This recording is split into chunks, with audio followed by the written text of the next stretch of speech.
Hola, ¿cómo están? Qué gusto reencontrarnos acá en Conversando en la Noche, siempre con protagonistas, con personas que nos parecen destacadas por su labor en la sociedad, ya sea en lo cultural, en lo económico, en lo político. Siempre tenemos gente que nos cuenta historias que nos motivan y también nos inspiran.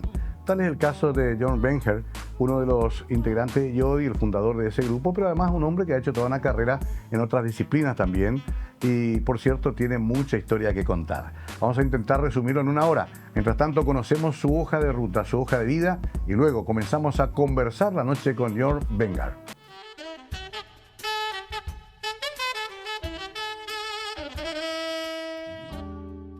John Wenger, investigador, químico industrial y músico. Yodi fue un dúo paraguayo de rock formado en el año 1969 en Asunción por los hermanos Dirk y John Wenger, ambos hijos de inmigrantes alemanes. Lograron un éxito rotundo dentro y fuera del país, tanto en Argentina, Chile, Estados Unidos y parte de Europa, como España y Alemania. Son considerados como uno de los grupos pioneros del rock paraguayo. Fueron conocidos como los pioneros en todo el mundo por ser los precursores del lo-fi y el rock psicodélico, y por la utilización de instrumentos musicales electrónicos como el sintetizador Moog, en ese entonces recién inventado para la elaboración de música. Toda una revolución e innovación, teniendo en cuenta que pocos habían utilizado en ese entonces estos instrumentos. Lograron contrato musical con la discográfica EMI Argentina y la inscripción en la SADAIC de Buenos Aires. Lanzaron varios discos a través de su estudio de grabación propio. Yodi Media sigue activo hasta hoy en día para elaboración de spots publicitarios y producción de discos para grupos musicales. Algunas de sus composiciones más conocidas fueron Solo pienso en ti, Der Moon y Sueño de tus ojos. Wenger también es propietario de la fábrica de pinturas Dux. Además, en el año 2014 fue el primer paraguayo en participar del reconocido Salón Internacional de Inventos de Ginebra, Suiza, donde obtuvo el premio de oro con su proyecto Pirólisis catalítica de plásticos en desuso y neumáticos usados.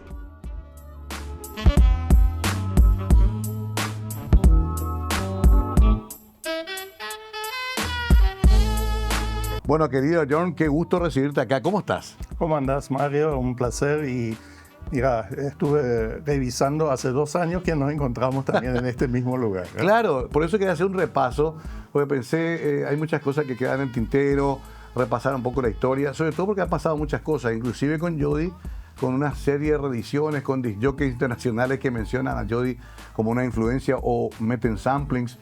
Sigue ese movimiento increíble.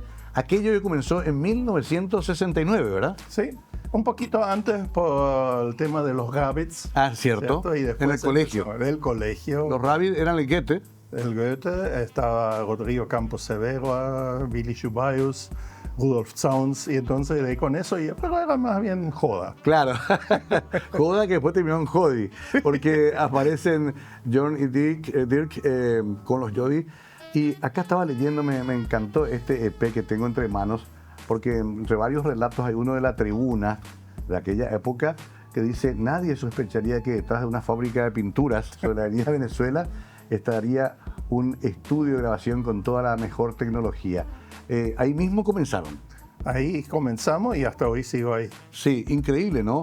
Porque es cierto, yo llegué a conocer también el estudio ya en sus primeras épocas y era como una especie de cueva tuya, donde vos fabricabas los sonidos. Sigue siendo cueva. con 2 Revox. No, estoy... Oye, ya Hoy no. Discúlpame. No, claro. Tengo la Revox, soy como una reliquia. No, pero digo, ¿a cuándo comenzaron? Sí. Primero una Uber, después cambiamos a Revox porque íbamos escalando.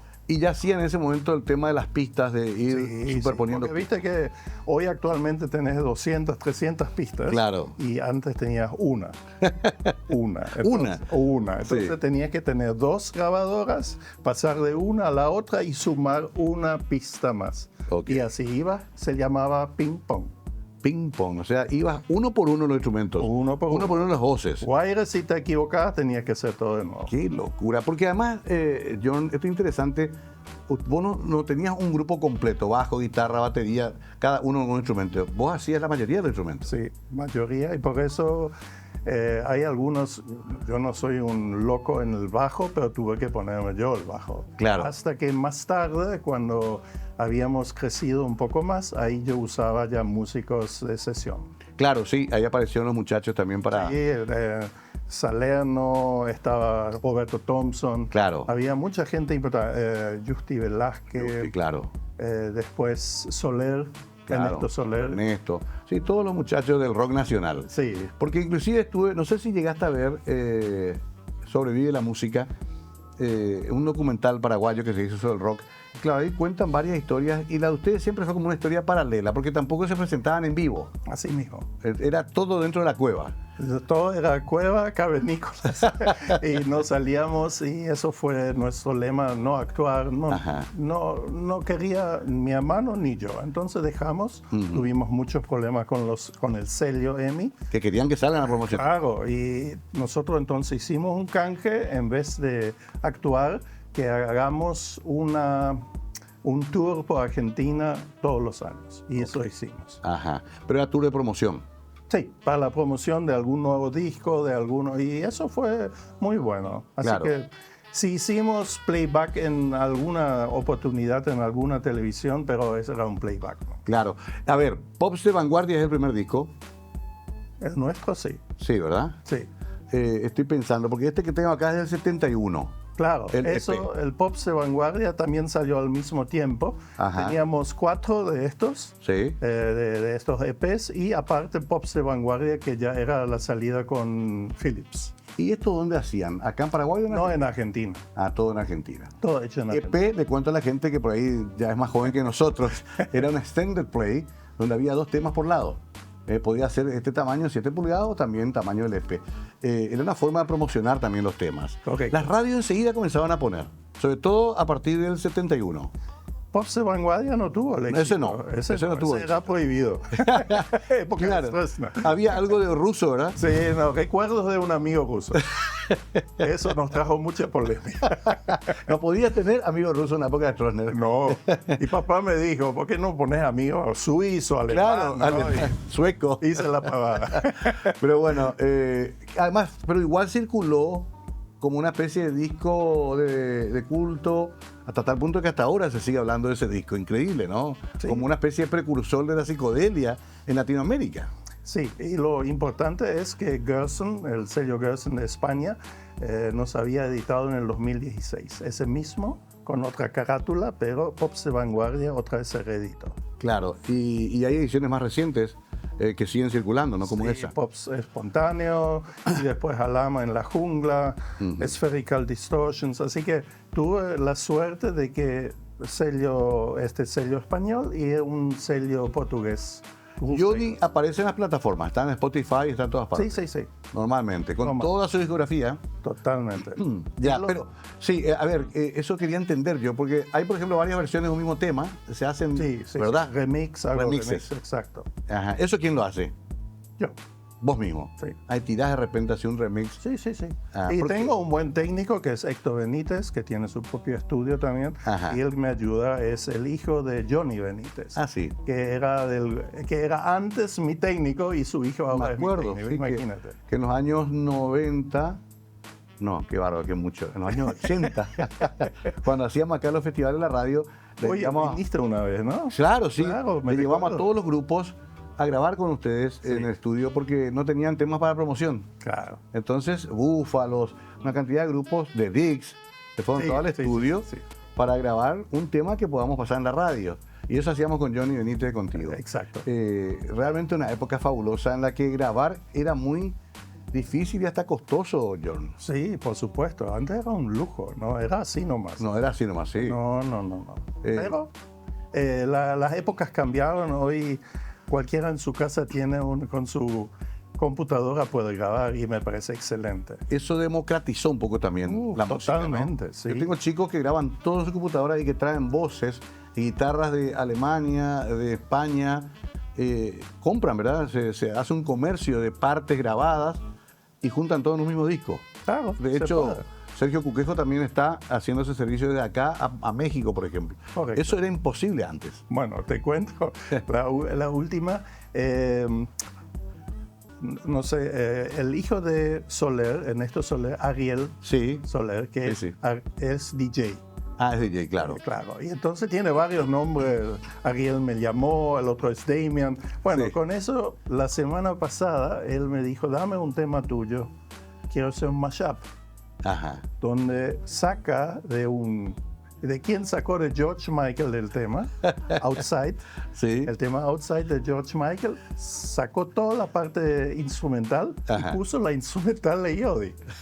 Entonces es un mashup, pero está prohibido, no podés difundir porque enseguida Claro. te caen Es encima. más para un uso. Sí, en muy solo- simpático, pero quedó Pero qué perfecto. lindo. ¿Cómo se pueden hacer esas cosas? Y vos tenés todos los masters. Sí. Eso tenés, es un poco tu tengo. tesoro también. Tengo que hacer una primera pausa, pero qué bueno saber que sigue el movimiento. Sí, a mí me preguntan también si como muy jóvenes van a mi estudio, quieren escuchar. Es como que todavía les llama la atención, y sobre todo que en un Paraguay tan cerrado, en esa época, había ese laboratorio de sonidos que era justamente el estudio Yodi. Vamos a seguir buceando en ese mundo fabuloso con Jorn, que es además un reputado químico que ha tenido inclusive premios internacionales, que ha generado también acciones muy importantes para el ambiente. También un poquito vamos a hablar de eso después. Ahora, una pausa y ya volvemos.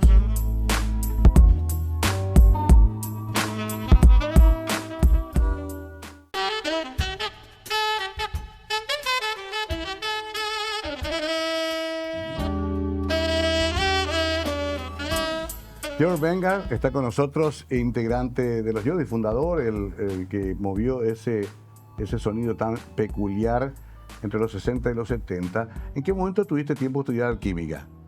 Y bueno, ya papá era químico, Claro. músico y químico. Ah, porque también. entonces eso ya viene junto. Y bueno, era un poco la apretada que tenía que estudiar, porque ser músico en Sí. ese entonces no era una cosa muy provechosa. No, siempre está la duda, si cómo va a mantenerse el músico. Hay Pero, muchos memes, ¿eh? claro, hay muchos memes, pobre el músico siempre sufriendo, pero haciendo algo fabuloso que es crear música, algo casi mágico, ¿no? Ahora, Dux, hasta que sigue Dux. No. Dux. Dux ya hace 10 años cerró, Sí. porque así que no hay más fábrica de pintura, solamente están, vamos a decir, los depósitos que se alquilan, es decir, que ahora Ajá. se llama Complejo Dux, pero es para alquiler. Entiendo, porque fue una marca de muchísimos años, muy... Sí, sí. Qué increíble cómo Paraguay llegó a tener una industria floreciente que lastimosamente después con el contrabando y también la competencia se fue reduciendo, ¿no? Claro, no, hay muchas competencias, así pasa casi como en todo. Claro. Empezás bien, antes éramos líderes y después cuando eso se va disminuyendo hay que dar el paso atrás. Claro. O al costado, mejor Al dicho. costado en este caso. Sí. ¿Cuántos años habrá estado Dux? ¿30 años? No, más. ¿Más? Casi 50 años. Qué bárbaro. Bueno. Y fue una idea de tu viejo. Sí. Él Viejo. creó eso. Él era químico y quería hacer esto. Vamos a decir, en Sudamérica había solamente 2 países que no tenían fábrica de pintura, Ujú. que era Bolivia o Paraguay. Pero optó por Paraguay, gracias a Dios. Así sos paraguayo. No, claro. Gracias también nosotros a que tu viejo decidió eso. Tenemos la historia tan fabulosa de Yodi. Qué interesante. ¿Y vos naciste acá ya? Yo nací, sí, no, somos Ajá. paraguayitos. Como paraguayo. Claro, y para completar un poco tu historia familiar, está Dirk, tenés otra hermana también, ¿verdad? No, solamente 10. Solo los dos. Sí. ¿Y papá y mamá están todavía? No, Ya se fueron. ya descansa. Muy rígido era tu viejo. Hijo. Pero eso fue bueno. Como buen alemán, ¿no? Sí. Duro. Vos sabés que mis hijos son todos iguales, similares, es decir, que mantienen esa línea de dureza y me parece bien, Ajá. educando a sus hijos. A otra tus vez. nietos. Sí, O sea, marcó una línea tu sí, papá. yo creo que sí. Pero aún así, eso yo suelo rescatar. Mi viejo también era muy así. Que aún así nos dejaron también hacer nuestro sueño de música, ¿no? Por supuesto. Pese a toda la rigurosidad, entendieron de que eso también era tu mundo. Claro, no, al final, retornando a lo primero que Sí. me preguntaste de estudio de química, yo esas 2 pasiones, química y música, siempre hasta hoy está. Y eso te mantiene siempre vivo. Claro, exacto. Y eso agradezco a mi viejo porque él me decía, vos podés hacer música y química. Y yo no entendía. No, es eso, Y al final terminó siendo eso. así mismo. Como químico siempre estás muy activo también. ¿Cuál es tu actividad? Yo pensé que era en la fábrica, no es en la fábrica. No, yo tengo mi propio laboratorio Ajá. me di el lujo de ponerlo a mi gusto y bueno, hago análisis de piedras, de, vamos a decir, contenido de minerales. Trabajo mucho con los artesanos mineros paraguayos.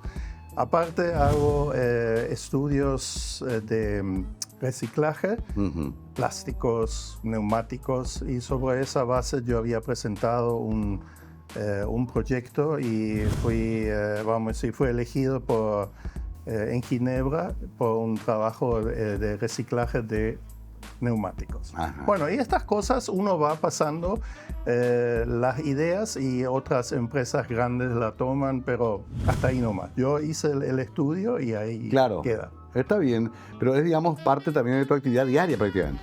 Sí, yo todos los días tengo estudios para hacer.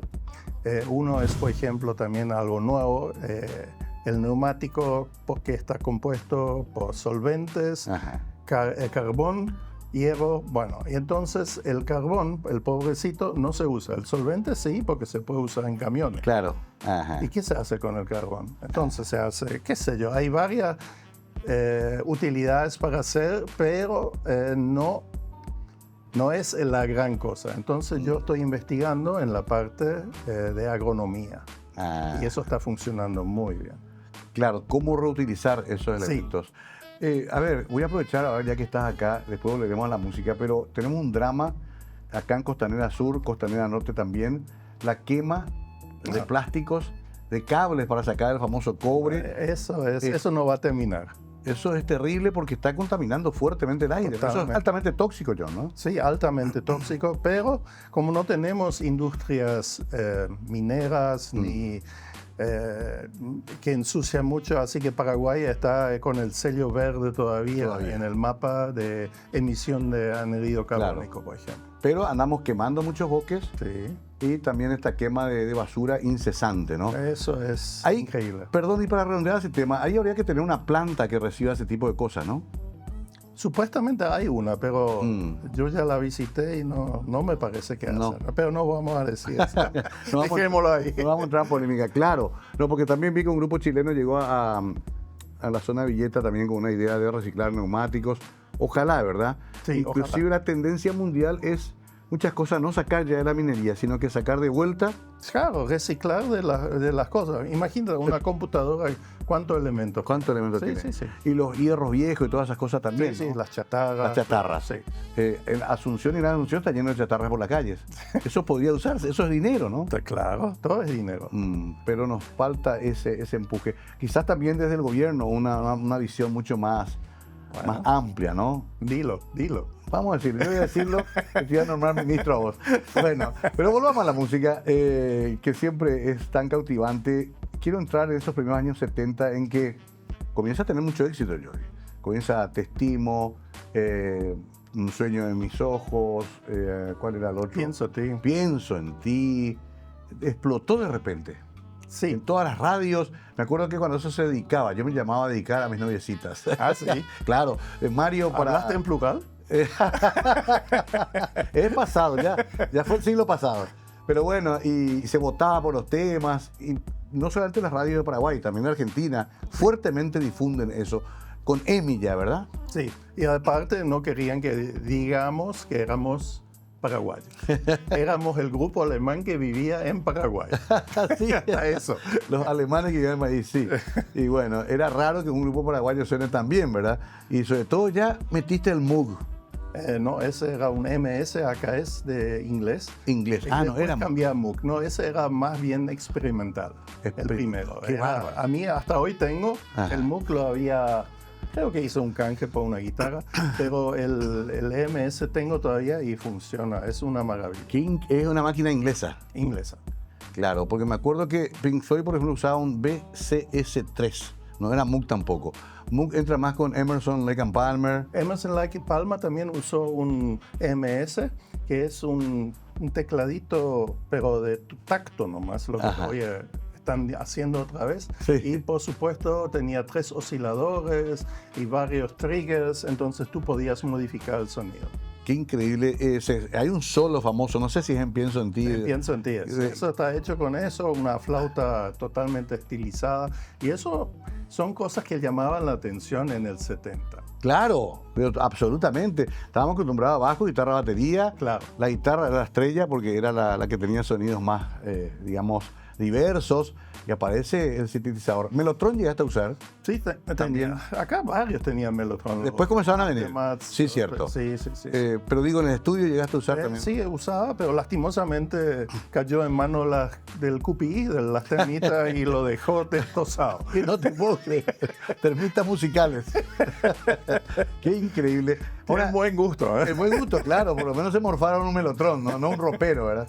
Pero qué cosa, ¿no? Porque estamos hablando de instrumentos que en los 70 eran novedades. Nosotros íbamos a ver los shows para ver el Hammond, por ejemplo. Ah, la pucha, el B100, por ejemplo, ¿no? Sí. Uf. Había uno que tenía como unos ventiladores. Ese era Leslie, El Leslie. el famoso sonido Leslie, que hoy también ya hay digital, ¿no? Digital, claro. Pero mecánicamente era un parlante que daba vueltas. Sí, no, una tapa que giraba, una media tapa. tapa, entonces daba esa sensación de flotar. Era genial. Ahora, vos siempre, tu instrumento principal, ¿cuál fue? La guitarra. Guitarra y piano, porque piano. los dos, más bien el piano, porque ahí yo lo usaba como base y después iba sumando lo demás. ¿Te formaste vos mismo, autodidacta? No, mi profesor fue Kurt Levinson. Sí, famoso, ¿Te musicólogo. acuerdas? Él Sí. también. Y él me enseñaba y un día me dijo que yo haga una canción y hice una cancioncita. Y después le dijo, bueno, después de 3 años de estudio con él, yo estaba aburrido, porque Sí. el clase de piano es Hanon, Czerny y todo eso. Claro, y repetición. Entonces de repente medio estaba ya resistiéndome. Ajá. Automáticamente él me dijo, hace una canción y después vemos si seguimos. Hizo una cancioncita y esa cancioncita él escuchó y me dijo, bueno, hasta acá terminó las clases, ahora vos vas a dedicarte a seguir. Y eso me impactó que me diga. Claro, qué Entonces, bueno. automáticamente empecé ya con... ¿Esas clases eran en el Cultural por Avión Americano? ¿O dónde era? ¿O eran particulares? No, esa era particular. Porque estoy tratando de recordar, nomás lo leí mucho, Levinson era también un musicólogo, explicaba la música en algunos diarios. Era un académico. No, además tocaba tenía un pequeño conjunto de jazz. De jazz, claro. Sí, él era baterista. Baterista, qué increíble. Sí, porque recogiendo un poco esa historia del primer club de jazz que había en los años 50, ya aparece Levinson como uno de los propulsores. Sí, buenísimo, buenísimo. Además, un profesor ¿Norteamericano o alemán? alemán. Alemán. Sí.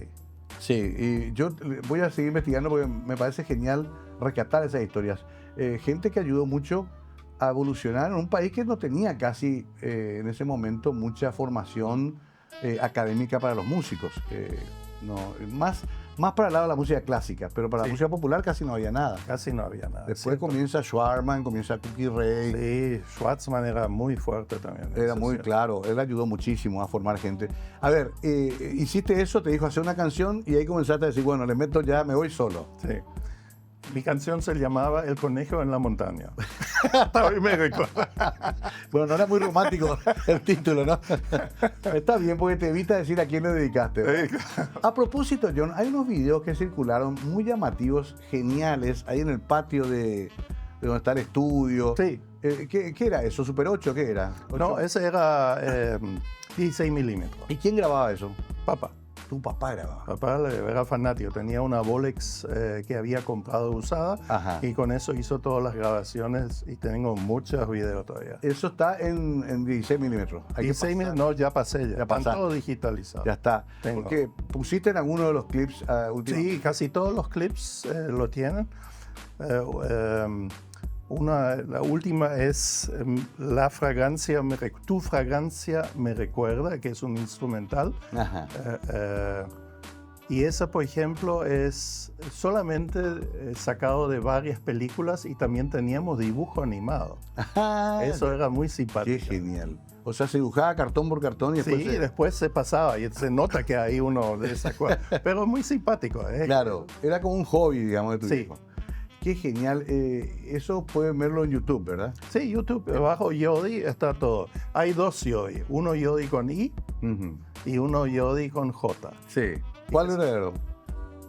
A mí me gusta más Yodi con J porque era nuestro comienzo. Claro, era Johnny Dirk. Claro. Pero lo de Jody se tomó como joda. Los argentinos querían. Sin comentarios. Pero, a ver, sí, pero la gente ya adoptó Yodi. Claro. Estudio Yodi, tantos años de esta historia. Vamos a hacer una breve pausa, enseguida vamos a continuar. Es apasionante hablar con John porque estamos como recorriendo una época idílica en Asunción, en que todos nos conocíamos, en que éramos muy poquitos y en que la música era nuestra única salvación ante tanto aburrimiento y tanta represión. La música era nuestro bálsamo. Ya volvemos con John Wenger, hoy aquí con nosotros conversando la noche.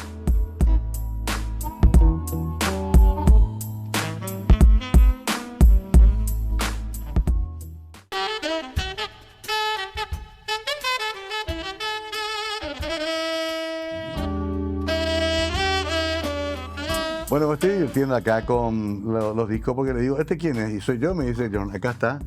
¿Este es 69 o 71? 71. Pero, ya entiendo. 71 se edita, se publica. Claro, eso fue por Philips. Y esta... Argentina. En Argentina. Acá veo la parte de atrás, está la entrada de Dux, ahí, del estudio. Del estudio. Venezuela, calle Venezuela. Sí, señor. Increíble, ¿no? Y me da risa porque dice foto Kovacs, de nuestros amigos Kovacs. Sí. Lo conozco a ellos de toda la vida también. Este me confunde. Me acuerdo que vos mismo me enviaste de una joya. Este es el que publicó Europa. Sí, exactamente. Y es lo mismo que está en Post de Vanguardia, La misma cosa. pero una edición europea. Sí, ¿España o Portugal? España. ¡Qué maravilla! ¿Y por qué le llamó yo la atención publicar después de casi 40 años este disco? Bueno, amigo mío de Mar del Plata, Eduardo Pietrusic, que le conoces.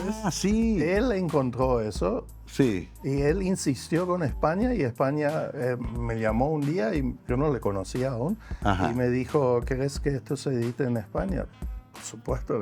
Claro. Y ya fue. Pero además en vinilo, que es lo curioso. Viste que en compa todavía decís, bueno, Sí. más fácil. Es un objeto de colección. A ver, comenzamos con esta ahora. Acá nos vamos directamente ya a la época más de Argentina. Este es 75. Sí. Veo acá. Este es el primero Este es el primer LP. de esa serie. Sí. Bueno, acá está El Orgullo del Verano, Yo Pienso en Ti, que la gastábamos, Mi Cigarro. Tiene varios hits este, ¿eh?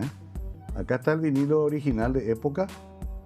Y dice acá, propiedad de ZP70. Quién sabe dónde robé esto. Pero ya prescribió, ya prescribió. Ya pasaron 40 años, ya no importa. Los coleccionistas somos así, somos capaces de asaltar un banco para llevar un disco. Este segundo también tiene varios éxitos. Y sobre todo se le ve ya más grande, 77. Sí, exactamente. Esto grababan en los estudios allá en Buenos Aires. Ni una vez grabamos. ¿En serio? Todo Asunción y se mandaba el máster acá. Qué increíble. Y aceptado en argentino. El carácter alemán.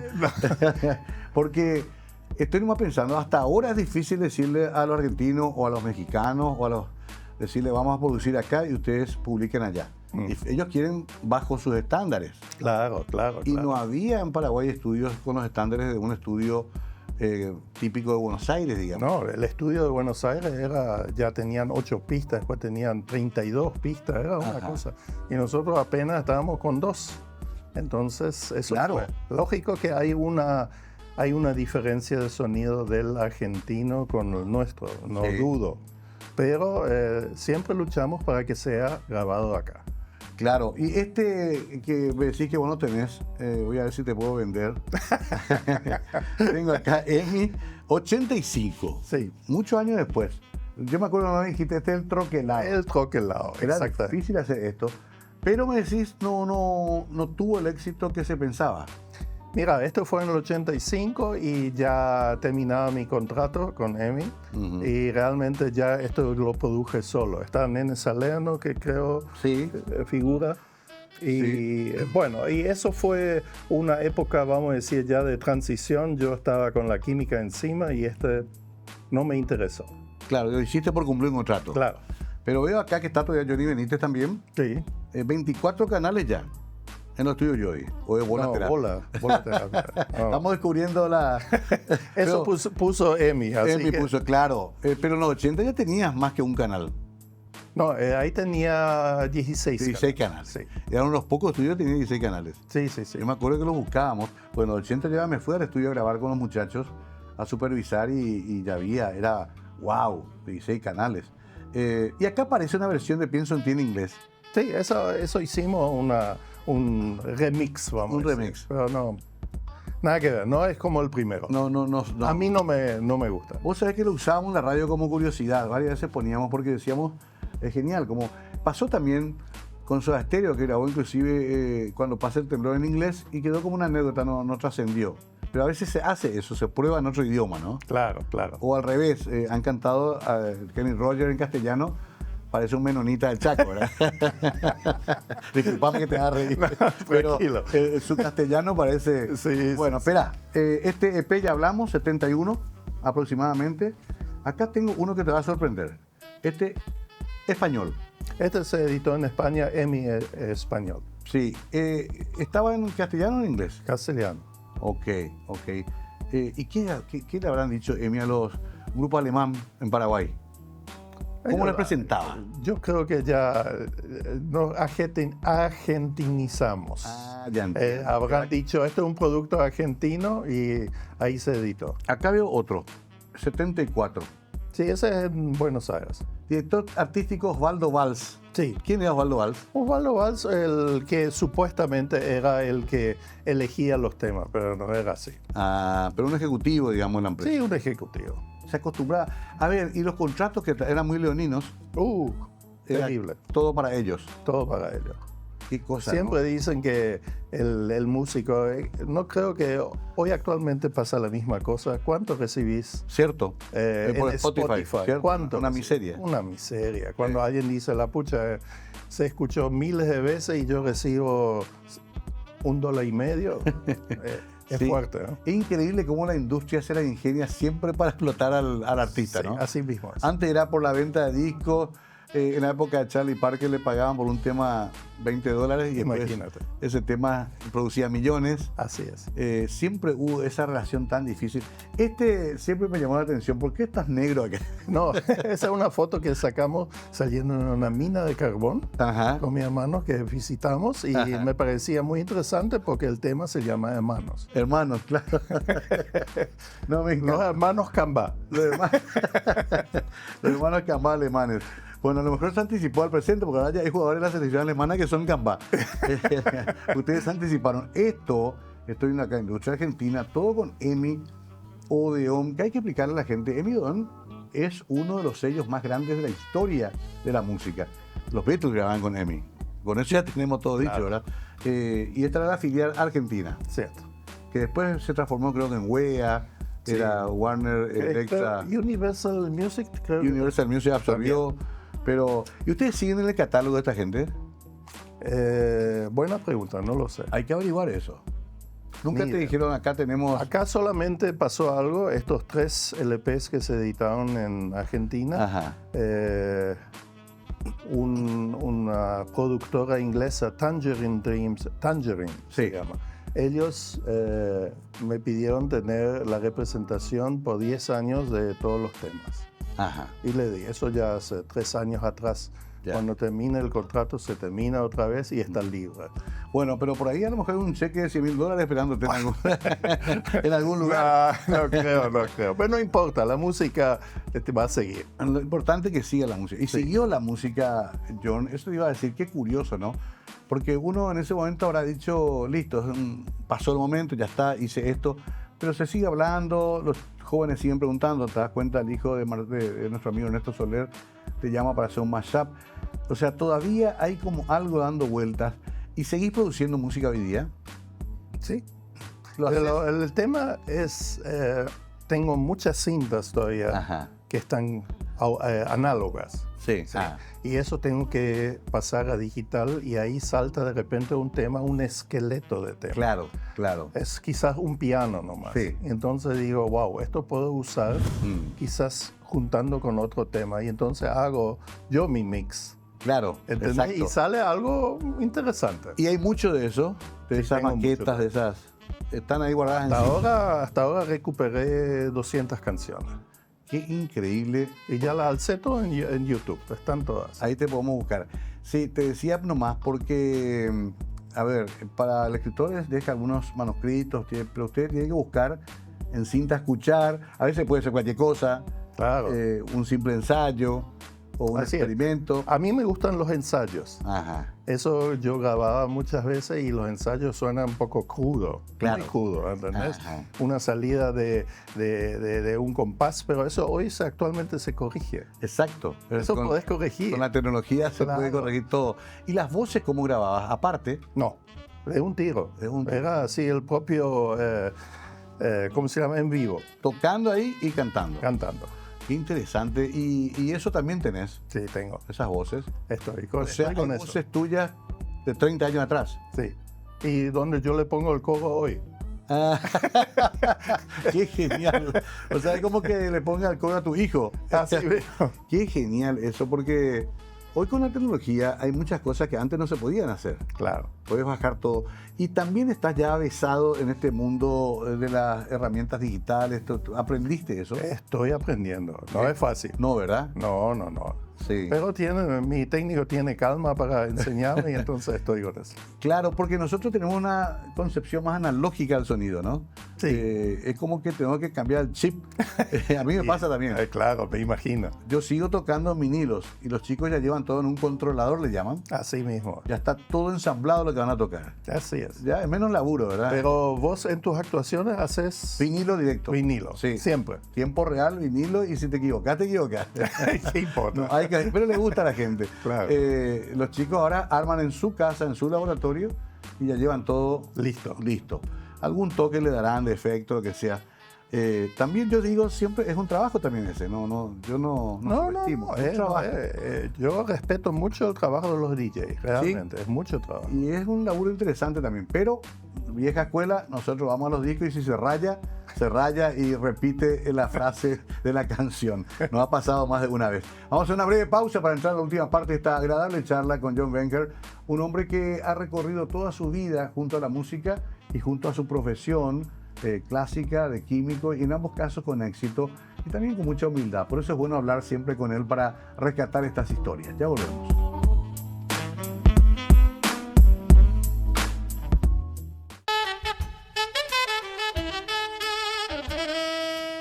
Última parte de esta charla. Estaba acá leyendo algunos datos del disco publicado en España y dice el mejor lo-fi garage álbum de Sudamérica.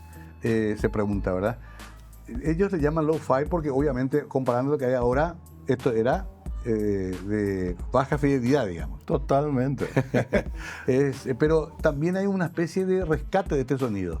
Sí, Inclusive sí. hay bandas que están tratando de tocar con este sonido, ¿no? Sí, Ariel Punk, por ejemplo. El punk mismo, sí. Sí. Eh. Entonces es algo donde se basa mucha gente. ¿Vos escuchaste ese rapero de color? Sí, sí. ¿Viste qué cosa rara? Sí, que usó un sampling de un sí, tema. justo recuerdo de un amigo ruso. Ahí está, eso usó, Y ¿no? ese usó, le dio la vuelta Ajá. y cambia totalmente el feeling, como ¿Y dice. dónde lo encontró? Y en YouTube. En YouTube. Sí. Claro. Ahí sacó. Sí, pasan esas cosas, ¿no? Acá dice ecos del sonido de grupos como The Monks, Velvet Underground, sus primeros dos discos, de Kings y T-Rex en los 60. Esto dice un crítico, Juan Esteban Jorge. ¿Vos ni te imaginabas que te estaban comparando con Lou Reed y con... No, qué pucha, demasiado elogio. Qué pucha. Pero ¿sabes qué puede pasar, John? Que vos fuiste contemporáneo a toda esta música. Entonces también las influencias iban y venían. ¿Qué escuchabas en esa época? Pink Floyd, Ajá. Led Zeppelin, Claro. Chuck Berry. Sí. Era y Oscar Peterson, los clásicos. También de los clásicos. Sí. Papá era un fanático, entonces nosotros analizábamos los sonidos Ajá. de cada tema. Ah, Mira que este es un sintetizador y esto. Ah. Entonces, ahí sí que desglosábamos los temas y eso fue muy interesante y muy constructivo para mí. eso que eran un combinado de la familia, en un O sea, Grundig, un Telefunken. en Telefunken, claro. Pero mira que eran lindas máquinas, eso sonaba muy bien y era... Vos tenés todavía todo eso. Tengo todo eso, soy una especie de coleccionista, pero me acuerdo mucho en casa también, no sé si era Grundig o Telefunken, pero era una ceremonia sentarse a escuchar el disco. Ah, sí, claro. O sea, un mueble, la gran... Un mueble, te sentabas en la sala, tenías la tapa del disco y escuchabas el disco. Claro, Y ustedes lo hacían con tu viejo. sí. Qué maravilla, qué placer eso. Y tu papá, en todo caso, también era músico entonces, Sí, él era autodidacta. autodidacta. cada vez que se hacía más grande, tocaba más piano y es porque tenía más tiempo. Claro. Pero era también un poco cruel. Ajá. Porque teníamos temas así de adolescentes, es decir, que mis temas fueron de repente, tócame, Sí. o qué sé yo, entonces dice, este tema no, entonces este estaba guardado en otra caja.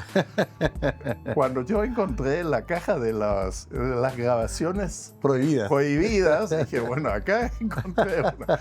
Hoy actualmente es nada. Claro, nada, al lado de lo que se dice ahora. Entonces fue vamos a decir, un logro muy importante encontrar otra vez eso. Qué genial. Sí, no, yo me acuerdo de mi viejo, yo tenía un parche en el vaquero en la parte de adelante y me hizo cambiar una vez. Me dijo, eso no se va a poner, vaya a cambiar. Y yo me sentía incomprendido, ¿no?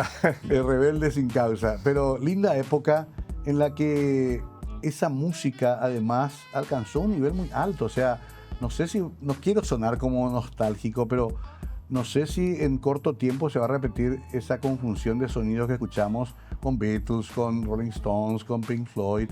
O sea, fue una ebullición, eso mundialmente, ¿no? Totalmente. Woodstock, todo lo que pasó después. Sí. Había mucha información, es decir, que parecía que explotaba la música. Sí. ¿No? Así, Sí. esa sensación tenía. Había muchos grupos y la mayoría de esos grupos no eran grupitos, eran grupos de verdad. Claro. Buenísimo. Mi viejo, que no era músico, me solía decir, iba mucho a Europa y me decía, lo que pasa es que ellos vienen de una tradición muy fuerte europea de música clásica. Y eso obviamente influyó en esos muchachos, aunque hayan tocado otra música. Inclusive me contaba que en los taxis en Alemania y en Inglaterra era normal uno subir y escuchar que el chofer estaba escuchando música clásica. Entonces esa es una raíz muy profunda, ¿no? Sí, es una enseñanza. Además, los Beatles usaban mucho a la música clásica. Muchos elementos. Muchos elementos. El famoso Michel, por ejemplo, la pucha, eso es una música clásica, no copiada, pero tan inspirada en eso que fue fantástico. Eleanor Rigby también. George Martin tuvo que ver también ahí. Sí, no, ese era un capo, realmente. Ese sabía dirigir. Sabía. ¿Vos nunca tuviste un productor encima tuyo que te diga esto sí, esto no? ¿Vos fuiste tu productor? Siempre. Ni siquiera en Argentina. Ni siquiera en la Argentina. No te impusieron, ¿sabes qué? No, me decían, ¿por qué usas esa guitarra tan dura, tan fuerte? Porque me gustan. Ok, perfecto, ya está. Claro, porque no todos le permitían, John. No, ya sé. Spinetta tuvo que pelear mucho para que le dejen hacer su música y otros tuvieron que entregarse y le ponían esas orquestaciones tan típicas de la época, ¿verdad? Sí, imagínate, ¿cómo se llamaba este grupo americano? A ver, no importa. Ajá. Había productos como de Archie, por ejemplo, prefabricados. Sí, ahí está. Sí. Sugar. Eso eran prefabricados. Había los Monkeys también. Los Monkeys también, pobrecitos. Ellos ni tocaban. Después al final, pero a ustedes nunca le impusieron eso. No. Nos dijeron, ustedes quédense acá, pongan la carita y nosotros vamos a hacer todo. ¿No? No ibas a dejar tampoco. Tampoco. Vos te quedás muy joven vos. ¿Eras jovencito o tenías que 20 y pico años? Sí. Empecé a los 16 y... Por eso.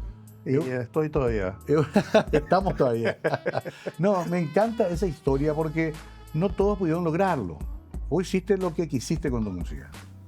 Y voy a seguir haciendo. Y vas a seguir haciéndolo. Así mismo. Esa independencia es genial, porque finalmente sos responsable del producto que entregaste, ¿verdad? Claro. Y lo otro también que quería completar antes de llegar a la parte final es, todavía te levantás y decís, me está sonando este tema, hay algo ahí que quiero, algo que escuchaste, algo que te inspiró, todavía tenés esa, o ya se fue eso. No, tengo, porque es igual como en la química. Yo me levanto a veces, me recuerdo de una fórmula que ya la había olvidado. Ajá. Digo, a la pucha, ¿por qué no usé esto? Y lo hago.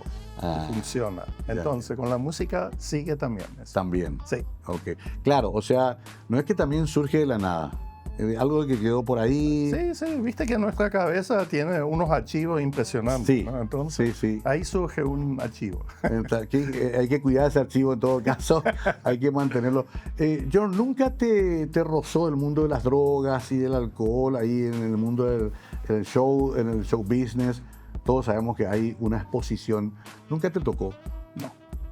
Es decir que me decían, esto suena drogado, me decían. Claro, en psicodélico. Argentina. Y yo no decía, pero te juro que... ¿Qué fumaste, te decía? Ni fumaba, ni nada. No, yo nunca fumé nada. Claro, sí, por eso te decía, porque al entrar en un mundo más de un sonidos medio psicodélicos te van a decir, algo le metió Sí. Alguna cosa le está... Además, convengamos que en la época era una época de experimentación, Totalmente. ¿verdad? Claro. Muchos de nuestros ídolos, pobrecitos, inclusive terminaron muy mal, ¿verdad? Jimi Hendrix. Lastimosamente. Que fueron unos ídolos de verdad. De verdad, claro. Sí, Janis Joplin también. Janis Joplin, Pucha, tan jovencita, ¿no? Yo tengo un tributo a Janis Joplin que hice. ¿Cómo ¿Qué se llama? encontré? Tributo a Janis Joplin. Así directamente. Sí. ¿Y es un tema o todo un álbum? Es un tema, pero donde lo hice grabando en vivo y recuperé la voz tratando de imitarla a ella, pero está bien. Hasta eso. Está por ahí, ¿puedo buscarlo? Todavía no sale. Todavía no. Salen dentro Sacalo, de 3 por meses. favor. Sí, vamos a hacer. Sacalo. Total, ya estamos de vuelta de todo, querida George.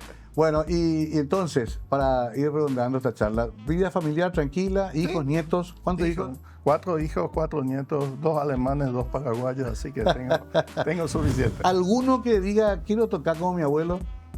Estamos en eso, pero siempre los chiquitos son más bien en joda, ¿no? Claro, para Entonces divertirse. el abuelo se le cae la barba, así que hay que hacer algo chistoso con ellos, Claro. para que ellos tengan iniciativa. Exacto, el que sea divertido, Claro, que no sea aburrido, ¿no? eso. Pero bueno, por ahí, ¿quién te dice que no aparezca un Wenger otra vez de Jody año 2045, por ejemplo?